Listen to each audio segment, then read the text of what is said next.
제가 말씀을 이건 그냥 드셔보세요. 네, 드셔보시고 취향인지 아닌지만.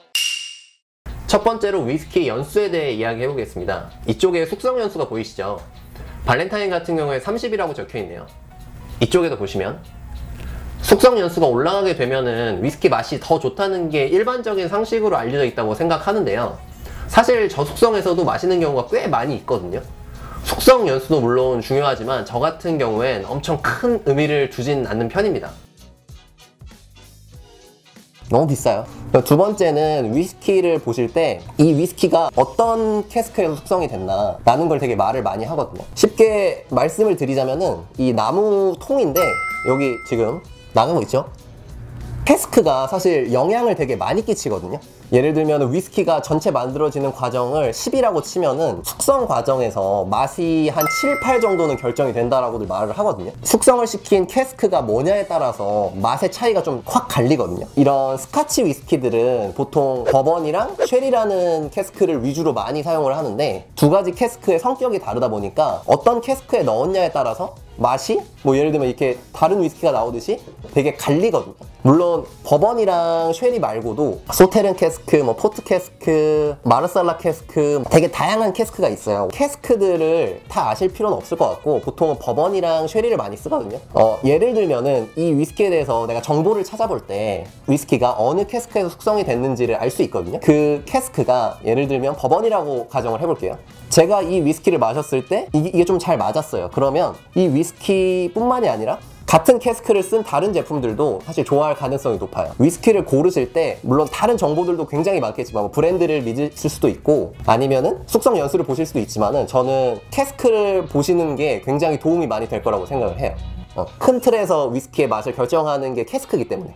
네. 위스키를 보실 때 증류소를 좀 보시면 좋은데요. 증류소가 적혀있는 제품들 같은 경우에는 그 증류소만의 스타일이 있는 거거든요. 블렌디드 위스키들 같은 경우에는 사실 증류소가 다 섞여있기 때문에 이 제품으로 나온 거기 때문에 그런 걸 보기가 힘든데 저희가 알고 있는 싱글몰트 위스키들 한 증류소에서 나온 제품들 같은 경우에는 어느 정도 큰 맥락이 있어요. 몇백 년 동안 이어진 그 위스키를 만드는 뭐 전통이라던가 아니면 생산 방식, 위스키를 만드는 사람들, 위스키 메이커들이 추구하는 바가 있어요. 뭐 예를 들면 이런 부시밀이라는 증류소의 제품을 마음에 들어 했으면 다른 제품을 사시더라도 어느 정도는 만족할 가능성이 되게 높은 것 같아요. 위스키를 고르실 때도 이런 증류소도 보시는 거를 저는 추천을 드려요. 마지막으로 위스키를 고르실 때 좀 참고해야 될 만한 하나의 정보를 말씀을 드리면 바로 피트입니다. 피트의 존재에 대해서 아시는 분들도 있을 거고 모르시는 분들도 있을 거예요. 이 피트가 쉽게 설명이 힘듭니다. 이 위스키 안에서 나무를 태운 맛이라고 해야 될까요? 아니면 스모키한 훈연한 것 같은 느낌들이 딱 올라오는 느낌이거든요. 보통 위스키를 좀 그래도 매니악하게 즐기시는 분들은 이런 피트 위스키라고 하는 피트 처리가 된 위스키들을 되게 즐기시거든요. 그러니까 쉽게 말하면은 이게 위스키계의 홍어인 거야. 이게 난이도가 너무 높아요.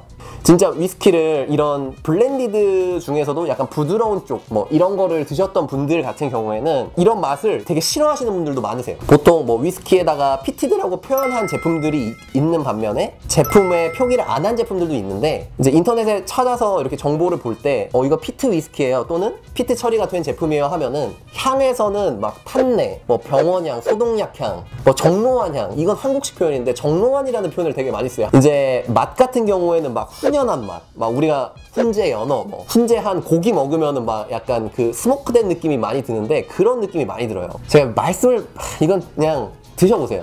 네, 드셔보시고 취향인지 아닌지만 사실 있을 뿐이지 뭐 제가 감히 말씀을 못 드리겠습니다. 저는 좋아하는데 안 맞아 하시는 분들은 진짜 근처에도 안 가시거든요. 요런 위스키 중에서도 피트 처리가 된 위스키를 드실 때는 조금 조심을 하시면은 좋을 것 같아요. 좀 내가 어느 정도 위스키 마시고 이제 마셔봤다 그러면은 한 번씩 도전을 해보시면 좋을 것 같습니다. 싱글몰트 위스키도 가격이 점점 계속 올라가고 좀 안드로메다로 가고 있어요 사실. 위스키를 좀 마시다 보니까 지금 요 제품 같은 경우에 12년이라고 써있는데 12년이라고 써있거든요. 입문 단계의 술이라고 생각하시면 돼요. 가격적으로도 그렇고 10년에서 12년이 이제 엔트리라고 불리는 모델들이거든요. 그런 모델들을 사실 좀 저는 예전에는 좀 무시를 했던 것 같아요. 왜냐면은 마시고서 더 숙성이 많이 되고 더 비싼 것들에 대해서, 맛이 강한 것들에 대해서 되게 매력을 많이 느끼고 그런 거를 많이 찾았는데 위스키를 어느 정도 마시고 지나와서 생각을 해보니까 이런 위스키들도 사실 절대 제가 무시할 위스키가 아니었다는 걸 좀 요즘 다시 느끼고 있어요. 블렌디드도 말씀을 드렸지만은 사실 우열이 아니거든요. 좋아하는 기호나 본인이 즐겨하는 맛, 더 비싸다고 사실 좋은 거라고 할 수는 없다고 생각하거든요. 진짜 백투 베이직을 해가지고 초심으로 돌아가서 엔트리급 위스키들도 되게 많이 즐기고 있어요. 편하게 마실 수 있고 가격적인 부담도 덜하기 때문에. 약간 제가 이렇게 돌고 돌아서 다시 여기로 왔는데 이게 꽃이 지고 나서야 봄인 걸 알았달까? 아련하지 않아? Nope. 오늘은 어떤 위스키를 마시나라는 주제를 가지고 이야기를 해봤는데요. 위스키를 골라서 드시는데 좀 도움이 됐으면 좋겠습니다. 다음 영상에서 뵙도록 하겠습니다. 끝! 쿠키! 아, 그리고 사실 위스키 마실 때 중요한 거는 요거 어떤 위스키를 마시냐 보다도 누구랑 즐거운 자리에서 마시느냐가 저는 조금 더 중요한 것 같아요. 저희는 이제 촬영 끝내고 찰리 씨랑 술 먹어야 되니까 끊도록 하겠습니다. 술 먹자.